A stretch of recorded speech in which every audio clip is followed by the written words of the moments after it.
Welcome back to another episode of the Downsizing Roadmap podcast with your hosts, Jodi Roscoe and Heather Fisher. We're talking about all things downsizing, from our own experiences with clients to guest experts. Let's make downsizing easier, one conversation at a time. Welcome to Downsizing Roadmap. I'm Jodi Roscoe. I'm Heather Fisher. And we are going to talk about downsizing to a smaller property today. So whether that's a 3,000 square foot house to a 1,200 square foot house, we're just mostly going to talk about room by room, how to downsize things to a smaller. Yeah, appropriately to a smaller house. You can't take everything. Mm-hmm. And we talk a lot on other episodes about the heirlooms and the memory items. Today we're talking like your household. Yeah, literally. The things, your day-to-day things, not the hard stuff, not, the harder decisions to make, but literally you don't need as many things. Right, 27 tablecloths. Yeah, to manage a smaller house and what you'll use that smaller living space for. So. Yeah, so I think what we have seen is that people really underestimate how much the smaller space will hold, and they don't overestimate maybe. Yeah, whichever way to say that, but they don't get rid of it. Too much. They bring too many things, and they think, oh yes, well we can, that'll all just fit right into that smaller space, and it doesn't. And they live. We've definitely seen people who are living among boxes and kind of have little paths that they can go through, and that is really just not the goal when you're downsizing, to create yourself such a crowded space that you can't even feel comfortable in your home and feel comfortable living there. So downsizing can create so much freedom in your life by the time and energy and maybe financial pieces that change when you move. But if you just bring everything with you to a smaller place, you're just compounding problems and hurdles. So don't do that. Let's talk about some things you can give up and don't need and might think that you do, but you really don't.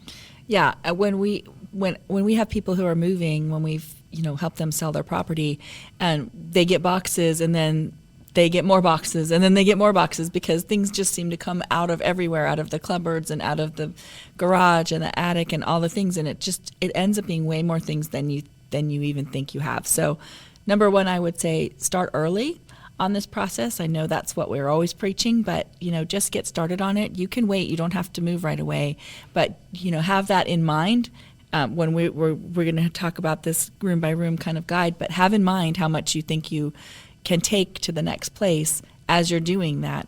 But just kind of start early and get it done.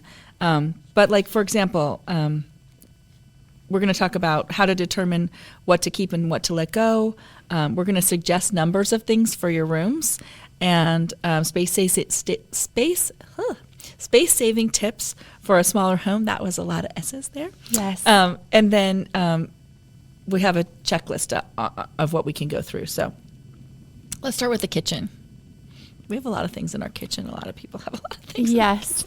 And I think for all of us, if we were honest on when was the last time we used any number of things, it's a long time ago. Yeah. I mean, yeah, there's a lot of gadgets, trays, bowls, pans, dishes, for different things. And wine glasses. Yes. I mean, I think I have like a cheesecake the spring-loaded pan for a cheesecake that I have made one cheesecake in my life, probably 25 years ago. I'm doubtful I will ever make another one, but I've carried that cheesecake pan kitchen to kitchen, like, oh, I have one. And it would probably cost me $5 on Amazon if I needed. If you really had to have another one. Yeah.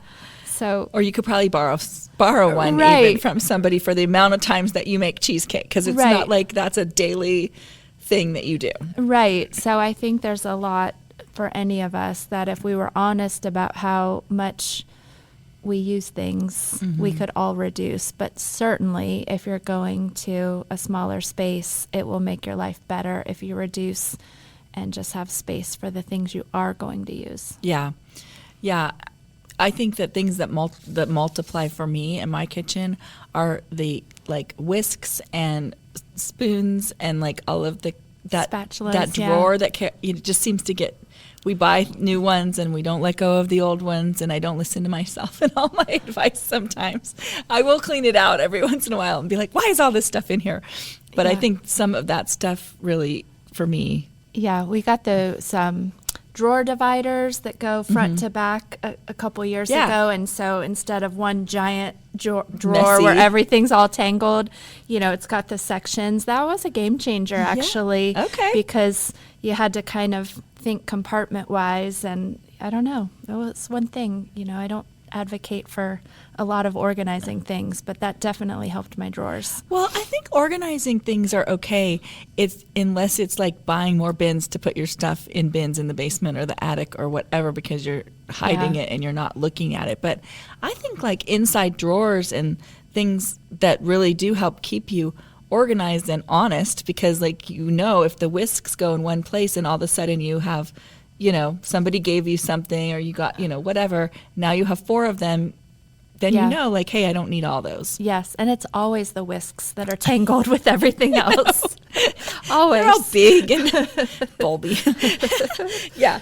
So consider what you actually use day to day. I mean, if you are a cookie baker, then you definitely need your cookie sheets and your, mixing bowl. But if that's not something that you do very often, something to think about. So, and when you're going, what we're doing, this room by room checklist is on for 2 people. So 2 people are going to live in a property that's not huge, and so what would they need to take for those?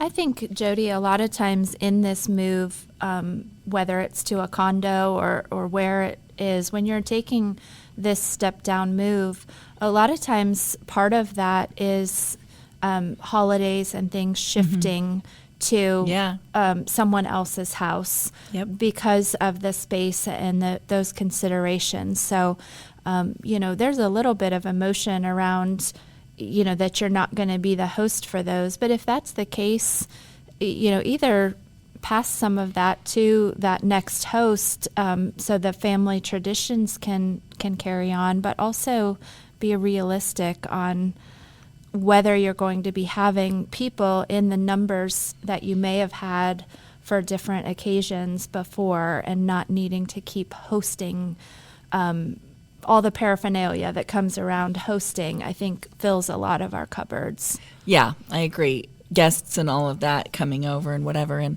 to be honest, y'all aren't going to have your big dining room table in the new house either. So somebody else may be hosting, or you may just be doing it in a little bit different way. Yeah. So essentials for a 2-person household in the kitchen. Multi-purpose tools, number 1, are a great way to save space. So single taskers are not so great, right? So do you have something that can do all the things? I have a little oven that's also an air fryer, and it kind of, multi-purposes is all, and it's a toaster. It's like a toaster oven. It can do all the things. Yeah. And so instead of having the air fryer and the toaster and, lined up on the counter. Yeah. So think about if you can find things that are multi-purpose. So plates and bowls, we're talking about 4 to 6 per person, 4 to 6 people's worth of plates, right? So 4 to 6 plate servings. Oh my goodness. Not per person, like not each person needs 4 plates, right? Yeah. We're talking about 4 to 6 total plates. For 2 people, correct. 4 to 6 plates. Goodness. And then same with drinking glasses, 4 to 6 total. 6 service for 6 in your silverware. Again, we're not having the whole family over with all the people, and if we are, maybe we switch to paper plates and that. Maybe we make some new traditions, or all the Christmas dishes go to somebody else if they want them and they have that. Or I just took my mom's salad plates of the Christmas dishes, so maybe you kind of change that a little bit and somebody else has the dinner, but you don't keep all that entire serving set. So different ways that you can do that. But pots and pans, 1 small, 1 medium, 1 large, 1 frying pan. So really simplify. You're really simplifying some of the things. Yeah, in your day-to-day use, you're not. Well, I'm not using all 4 burners and I think we use the same things. 1 burner all the time. Like it's my favorite burner. Yeah, like 2 burners maybe at a time, cooking a meal. So I don't think any of us need, huge sets of pots and pans, but just one for each use. Mm-hmm. And then the cooking utensils, kind of one of everything. So not 4 or 5 whisks, 1 whisk, 1 slotted spoon, all of the things as they go along. But Yeah. and also, I think those are the kind of things that, like we already talked about, multiply in that drawer that are single-use things. And so do you really need like an avocado slicer, or could you use a knife for that? Yeah. Things like that. Yeah. Your silverware spoons can do a lot of the heavy lifting. I mean, Yeah. the larger size. Yeah, for For sure. a lot of these things. Yeah. Mixing bowls, just a set, like a 2 or 3, like the nesting bowls, measuring cups, measuring spoons, cutting board, colander. So just kind of think really pared down, because I have all of these things, but I have more than one of these things. And you probably do too. And so which are your favorites ones of each of these things, and let the rest of it go. Yeah, for sure. I mean, as I've said before, combined houses, and some of my stuff is in storage as we get ready to move again, and I don't need. I mean, we've been using what's in our current home, and I just need to take those duplicate kitchen things straight to donation. Yep. As soon as I get in there, and Or put them in a box and they'll go to Lauren's house. yes. Yes, Yes, apartment next year. Yes, apartment next year for both the girls. So Yeah, they will be well furnished. we'll just weed out all of our things. Your duplicates, my storage unit, we got them covered. Yep. And then, in some, obviously, if you're going to a smaller house, the kitchen's not going to have as many cabinets or as much storage space. So a couple things that I think are really useful. We had a pot rack that hung from the ceiling at our last house. So the pots didn't have to go in the oven, or in the oven drawer. That's another place you could put it, or in any of the cabinets. We had a pot rack where they hung, which was useful.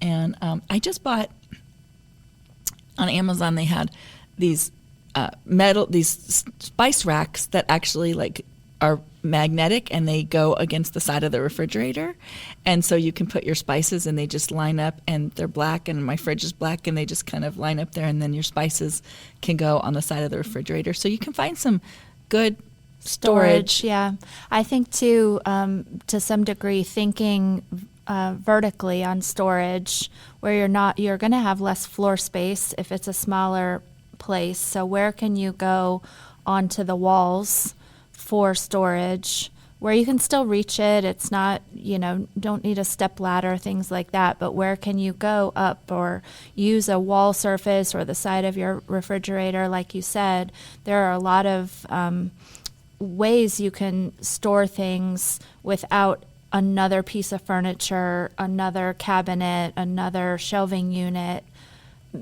being just things to bump into. I mean, I've seen the magnetic strips where you can have your knives, kind of on the backsplash where they're holding utensils, there's just a lot of ways to store things where you're not adding big, bulky items. Yeah. And no bins. Yeah, I was thinking too, if you really felt like you couldn't get rid of something, you could put a little piece of blue painter's tape on it or something and put the date on it. And then if you haven't used that in a year, it can probably go.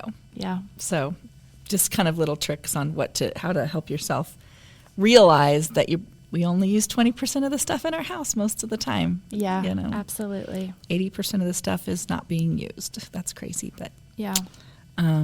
So, okay, moving on to the living room. So that doesn't mean that you have to, you're going to get a smaller space. It can still all be, functional and beautiful. You may realize, though, that the furniture that you have is a different size, and this is for every room, honestly, is a bigger scale. The furniture has a bigger scale. So the couch, which fits perfectly in your big family room, may feel really huge in your smaller space. So you may have to look at going to a love seat or downsizing that furniture as well as the house a little bit. Yeah, and that's okay. I think there's some great options for making those multi-use too. The coffee table could have some storage in it, or, they have the coffee table where the tabletop kind of comes up and can be a surface for you if you're seated on the couch. Yep. Or an ottoman that you're storing the blankets or games or whatever. Hobbies. Yeah, whatever you want to store in that, but then it's still an ottoman for extra seating when people are over. So always be thinking outside of the box on how you can have furniture that can work in multiple ways for you. Yeah. Yeah, I like the storage ottoman or the storage coffee table, or, Yeah. even the end tables could have some storage in them. So, Yeah. I think, too, just a suggestion, anytime your storage, especially when you're in that smaller space, when you go back to that study we talked about in one of our other episodes with the visual clutter and being overwhelming to be stimulated all the time, I would say when you're making those choices, if it can be behind a closed door or a closed ottoman or a closed, versus open shelving that is full of items, when you can make those choices to have that storage, if rooms are functioning in those ways to hold extra things, if you can make the outside aesthetic peaceful and not feeling so multi-use, I think that helps our brains. yeah, so I was thinking about that same, because exactly what you were thinking. But when it comes to all the knickknacks and or collections or any kind of things that are sitting around, you aren't going to have as much space to put those. Yeah. So Maybe a those couple also have to be shelves pared to down. display your favorites so that you see those, but then don't have so much on shelves everywhere and all of that where your space just doesn't feel peaceful. It feels Right. crowded. Yeah. If that can be behind doors or inside things, that can just feel better at the end of the day when you're sitting around. So if you have collections of things, maybe pick your top 3 favorite things and, put those out. Or if you have tons of books, pick the one that you would actually reread again. I think we keep a lot of books sometimes that we aren't going to read again. We read them once and one and done. Yeah. So keep the ones. I always say, if you think you might read that book again, if you loved it that much that you want to read it again, then keep it.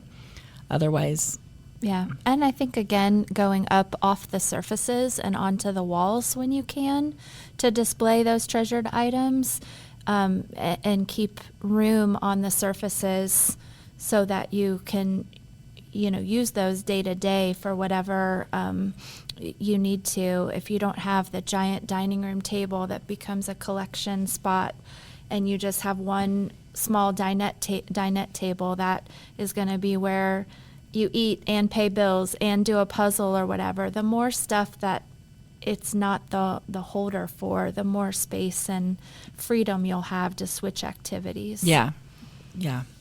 Yep. So basically in the living room, we're talking some kind of a love seat or a couch, smaller couch with a couple of chairs, a coffee table, maybe a few side tables. You're going to need a couple lamps, and then a media console or whatever you're going to do with your TV. If you could just hang the TV on the wall, you might put a little console underneath, maybe little shelves that just hold those few collectibles that you want to keep. So Yeah. pretty minimal on the living room. Yeah, absolutely. Bedroom. Yeah, so again, you want to make sure that you're not making it difficult to maneuver around. So depending on the size of the bedroom, you really want to evaluate if the bed you're bringing from your current house is the right size. If you have a king, it might be time to go to a queen, or if it's just you, maybe you want to go to a full, or just make sure that there's plenty of room to maneuver around the bed, especially if mobility and or health concerns maybe something to look at in the future for getting up to go to the bathroom in the middle of the night. or needing assistance and someone to be able to help you in that room, you don't want it to be difficult to maneuver around with a giant bed in a room that might be smaller, or dressers, in the way where you're bumping, your hip on them every time, you turn the corner to get up in the middle of the night. So whatever you can do to give yourself just some space in the bedroom. I mean, realistically, we need the bed to sleep on, and a table, a nightstand, and then, are there options in the closet where you can have that clothing storage, pare that down so that it all fits in the closet and you don't need, giant dressers. I think that was such a thing. I know my parents had the full, the long dresser with the big mirrors and the tall dresser and the heavy nightstands and the bed and all of those beautiful furniture sets that all came together. But there comes a time when that doesn't work quite so well to have all of that furniture. So I've never had a dresser in my adult life. I had a dresser when I was little, but when I moved out, I think I had it. I had it when I lived in California, and when I came back, I didn't bring it, and I haven't had a dresser since. I've always had all of my clothes in my closet, and I have some shelves in there. I've always made some shelves, or even those rolling plastic things that I did when I was younger, and socks went in there and underwear went in there, and I've just never had a dresser. Yeah, the funny thing is, when I was in my early 20s and moving into my first apartment, my next door neighbors from, beside my parents' house where I grew up, they were getting new furniture and knew I was starting out on life, and they gave me their full bedroom set because they were getting new. So I had this, the giant traditional long dresser and the armoire. And so it had been through their whole, 20 years. And the tall dresser is still, still what I love it. It's, I might be time to get a new one, but it's very well made and it's sturdy. And the long dresser with the mirror went away long ago, but I still have that tall. So it's lived a good life through. But the first words you said were "I love it," and so that's great. Yeah. If you love it and it's working for you, then that's fantastic. You would have to and if you were moving that to a much smaller space, you'd have to just figure out if that works in that room with the bed on one wall. And most bedrooms have enough for a dresser. Yeah. But often we see those many dressers in rooms when we go to properties to list properties, and it's just very common for people to have several dressers in their room, and the bed and the nightstand and the dog bed and something at the end of the bed and lots of things, and it just starts to really feel small. Yeah, and it legitimately can be a trip hazard. As we get older, we're getting up more in the middle of the night, and you just don't want to be bumping into things and needing assistance. Right. At the crack of dawn in the morning or in the middle of the night. So linens, the linen closet. Often the linen closet is just stuff full of sheets that, we haven't used in a while, and towels that we haven't used in a while, and we get new ones and we keep the old ones and all of that. So quality over quantity. Get some really good sheets and just have two sets. You have the set that's on the bed and the set that's waiting, and you rotate them out, and that's really all you need. Yeah, I've gone through most of my adult life with just actually the one set. And on the laundry day, I wash it, strip it all down, and I wait for it to finish through, and then make the bed with those fresh sheets. But when you do invest in that quality pair, it's nice. Yeah, and I think to be honest, we do the same thing. I have another set, but I never use them. We just, like you said, I have a really good set of sheets, and we wash them and put them right back on, and that's what happens. Yeah. So I think that, it would be such an interesting experiment to just go open people's linen closets house to house, because towels, oh my goodness, So many. So many towels that accumulate, and I think, do all of us just buy new towels and never Yes. get rid of the other ones? And we think they'll become our cleaning towels. Yes. And then Dog I have towels. enough, I have enough cleaning towels. Right. You can only use one bucket, and Right. I will say, like, At a Sixa time. loves that stuff. Yeah. The dogs, they can be tattered and whatever, and the dogs there, they use them for all kinds of things. So if you have a whole bunch of towels, that's a really great place to take them. yeah, And they'll they take they can be comforters and stained. It blankets, doesn't too. matter. So it's not like it has to be in great, comforters, blankets, all of that stuff. So it doesn't have to be in great shape because the dogs enjoy them no matter what. And so, when we cleaned out Mom's house and Grandma's house, I mean, it was like tatters of towels that were clearly from like the 70s. And they had new towels too, so it wasn't like that's what they were using. Like it just It's like the Jerry Seinfeld video. They keep getting demoted, like the brand new towels that you use every day, and then you have the even better like guest towels that no one uses, and maybe get used once when you have an overnight guest, and then demoted down to, oh, those are the kids' towels. Sorry, kids, you're you're on the lower tier, and then the cleaning towels, and then the garage towels, and dog towels. Yes. I know. So yes, so 4 bath towels, 4 hand towels, 4 washcloths. You're Yeah. good. Just that go through them and then throw them in the wash and Yeah, and I think bedding and towels, donation places, and homeless shelters, if they are in good quality and they're not tattered, that would probably be the first donation place. And then if they are, like Jodi said, a little more worn and tattered, lots of animal shelters, Sixa here near us, but in any town, the animal shelters would love that for the dog cages and for those dog beds and things. So Yep. So your closet's probably going to be a little bit smaller too.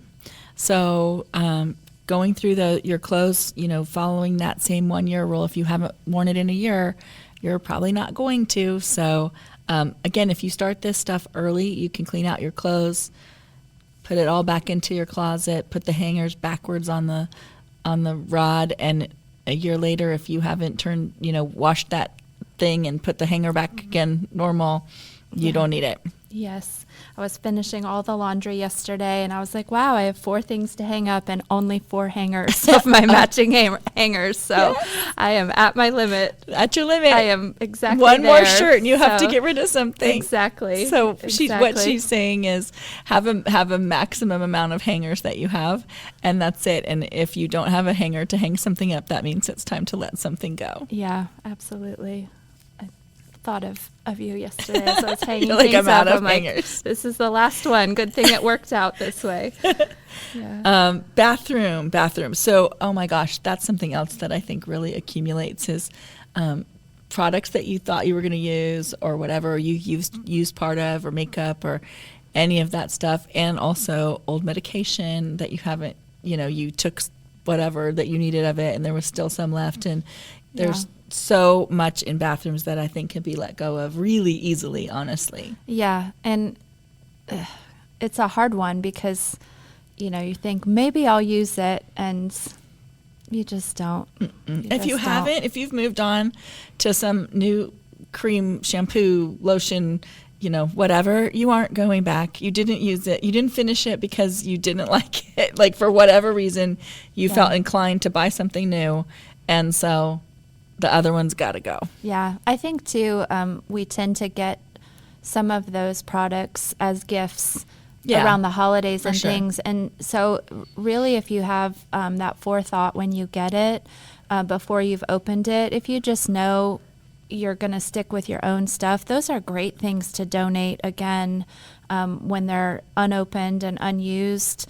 There's plenty of women's shelters or homeless shelters that would love to have those products to share. So, you can think ahead and just not open them and donate them right away. So you're just not tucking them in the cupboards. Yeah. I think that, yes, that's what cupboards are for, right? Tucking and To stuffing. hide the things that we aren't really using. So, Yes. So I think that keep only your essential, like whatever you're using now, whatever products you're using now. Makeup has a shelf life, lotions and all that stuff have a shelf life. So if you've had it for a while, it's time to just let that go. You can buy a new fresh one if you really decide, oh my gosh, I really want to go back to that. I think this is another spot where some good organization, once you have cleaned it out, not to organize too much, but once you've cleaned things down, some good organization, small bins in a linen closet to keep like things together, or drawer organizers in the bathroom to give your makeup or your products a place to live, so you know where it is, so you're not buying things you already have. I think that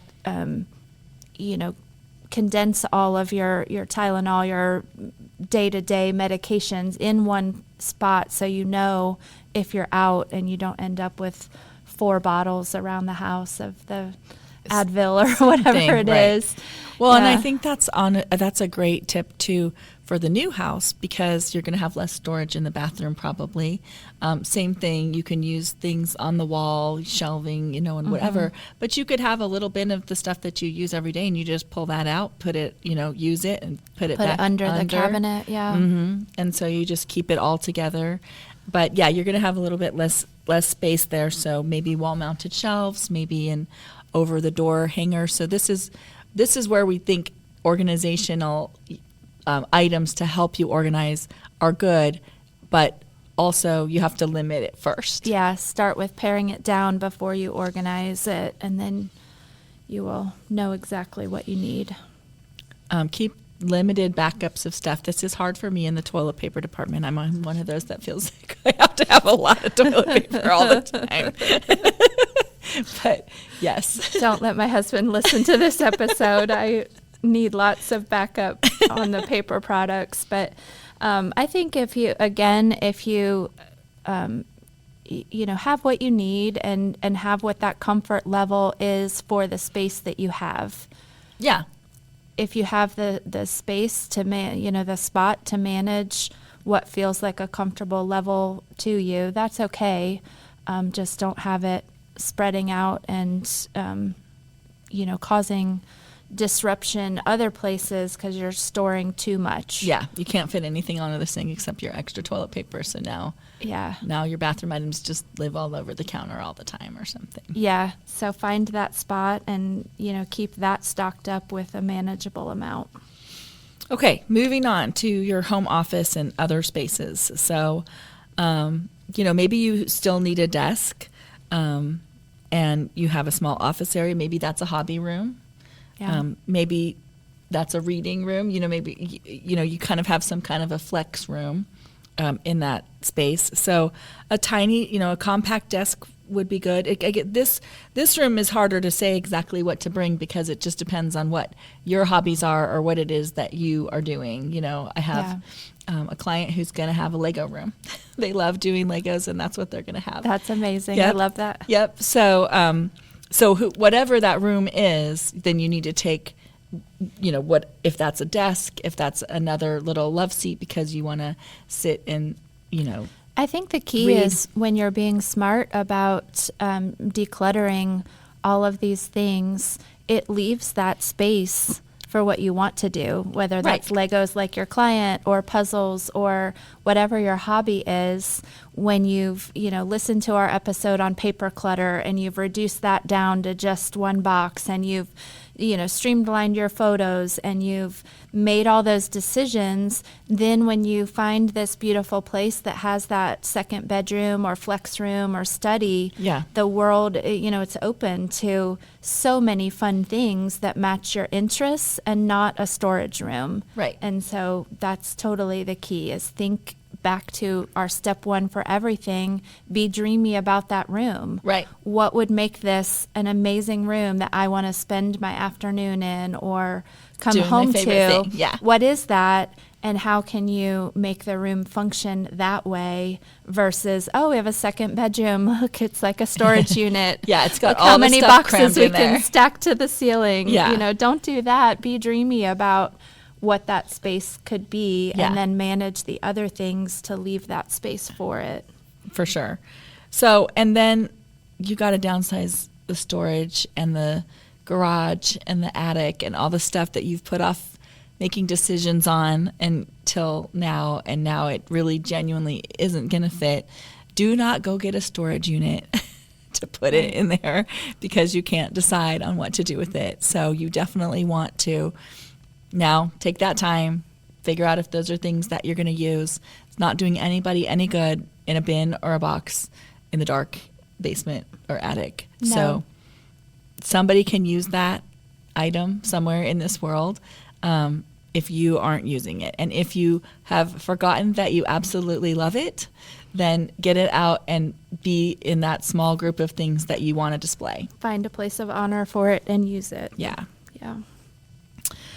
In the garage, too, a lot of times we'll have a lot of tools, which you may not need.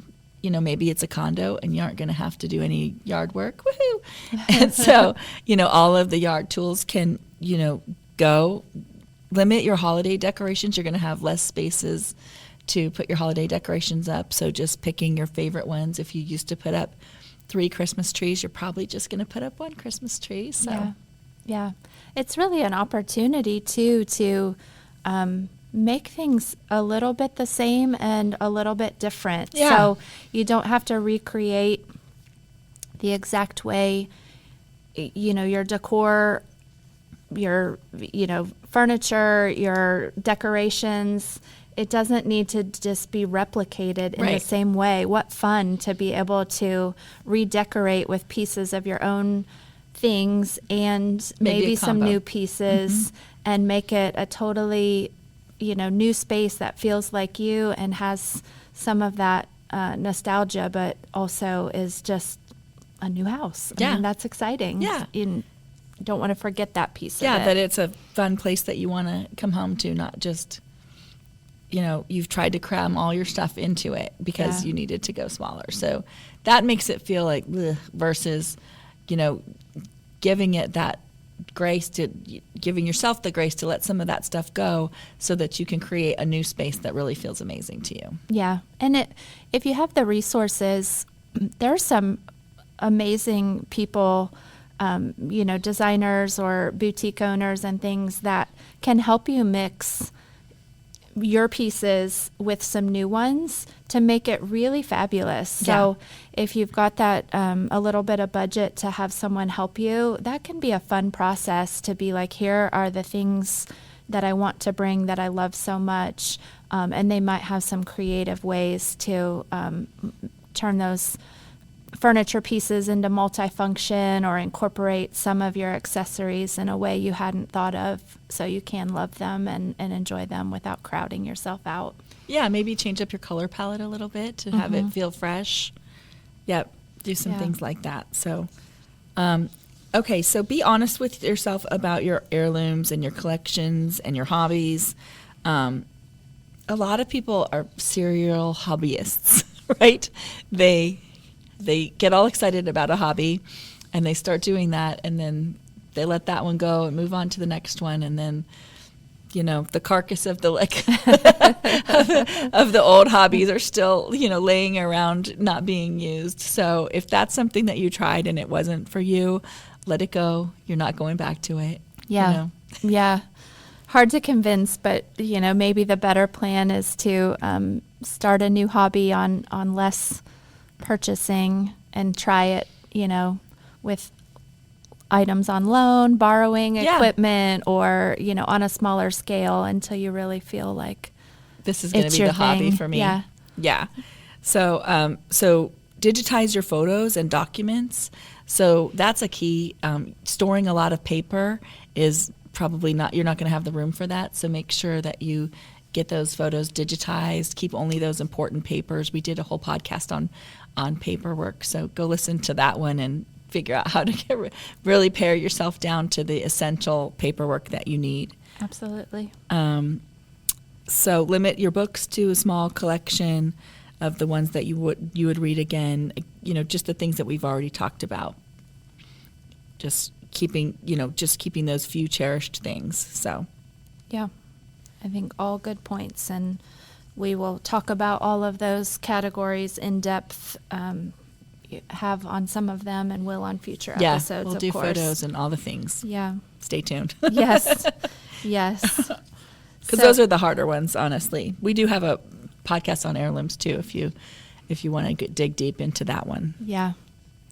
It can be a challenge, but definitely doable. And when your new space isn't overloaded, then everything is better. Yep. So create a checklist for yourself about what you think you're going to take. So that makes it easier to make decisions as you go along and realize I don't need, 12 of these. I just need this one. Yeah, we went through the checklist a little bit piece by piece as we were going through, but if anyone would like the downloadable checklist, reach out through our website by email. Our email is on there, and just request that downloadable checklist and we'll get it over to you. It can be really helpful to have a starting point and, like you're packing for vacation or whatever. Right. When you have that list, Right. you know exactly what you need. Yep, that's at downsizingroadmap.com. So reach out to us if you have questions about it, and good luck in paring things down. I think that everybody that has done this feels so much freer, and all of our clients will say we wish we would have done it sooner. Yeah. So I think that the stuff that we have around us makes us feel sort of safe somehow, but it also really weighs us down. And I think when you let it go, it is just so freeing. Yeah, the people that we know that have not quite pared down enough are the ones struggling the most with The smaller space. the smaller space, and it's just because of those delayed decisions. And now it feels like, oh, now I'm just crammed in a cramped space. Yeah. Instead of, We do not want that Yeah. for people. So do what you can to make those decisions, and we will talk more next time. good luck with it. Awesome. Thanks, Jodi. Thanks. Bye-bye. Thanks for joining us on the Downsizing Roadmap podcast. If you found this episode helpful, be sure to subscribe, leave us a review, and share it with someone who might need a little downsizing inspiration. Have questions or ideas for future episodes? Reach out to us on our website, www.downsizingroadmap.com. Until next time, let's keep simplifying and moving forward.